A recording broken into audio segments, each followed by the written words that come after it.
नमस्कार, मैं वंश शर्मा। तो अभी कुछ समय पहले जो लोकसभा चुनाव हुए थे जिसमें बीजेपी को जीत मिली थी, 240 सीट के चलते हुए एनडीए की सरकार बनी थी।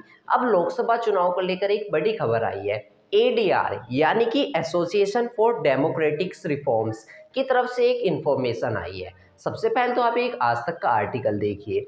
लोकसभा चुनाव जितने वोट पड़े नहीं थे उससे ज़्यादा गिन लिए गए। 362 सीटों पर 5.54 लाख वोट कम गिने गए। एडीआर की report association for democratics reforms ADR ने लोकसभा चुनाव 2024 को लेकर दावा किया है कि 538 संसदीय निर्वाचन क्षेत्रों में डाले गए मतों और गिने गए मतों की संख्या में अंतर है। एडीआर के विश्लेषण के अनुसार हाल के लोकसभा चुनाव में 362 संसदीय क्षेत्रों में पड़े कुल वोटों से 5,54,598 वोट कम किए गए। वहीं 176 संसदीय निर्वाचन क्षेत्र ऐसे हैं जहां पड़े कुल वोट से 35,093 वोट अधिक गिने गए। इस मामले पर चुनाव आयोग की ओर से अभी कोई प्रतिक्रिया नहीं आई है। एडीआर के संस्थापक जगदीप छोकर ने सोमवार को एक संवाददाता सम्मेलन को संबोधित करते हुए कहा कि फाइनल पोलिंग डेटा रिलीज करने में अत्यधिक देरी, अलग अलग निर्वाचन क्षेत्रों और मतदान केंद्रों पर हुई वोटिंग के आंकड़े उपलब्ध नहीं होना और क्या चुनाव परिणाम अंतिम मिलान किए गए डेटा के आधार पर घोषित किए गए थे, इसकी अस्पष्टता चुनाव परिणामों की प्रामाणिकता के बारे में चिंता और संदेह पैदा करते हैं। हालांकि एडीआर ने यह नहीं बताया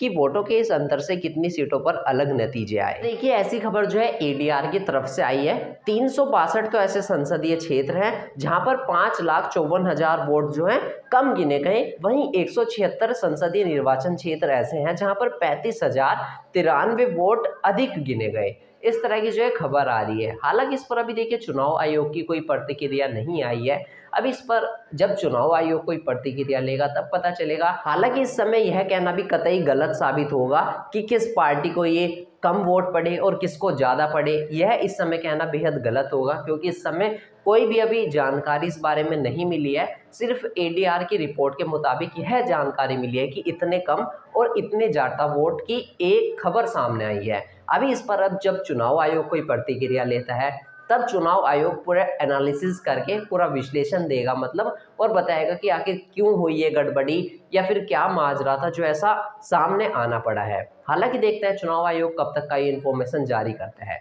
आप तब तक का वीडियो को लाइक करके चैनल को सब्सक्राइब जरूर कर दीजिए।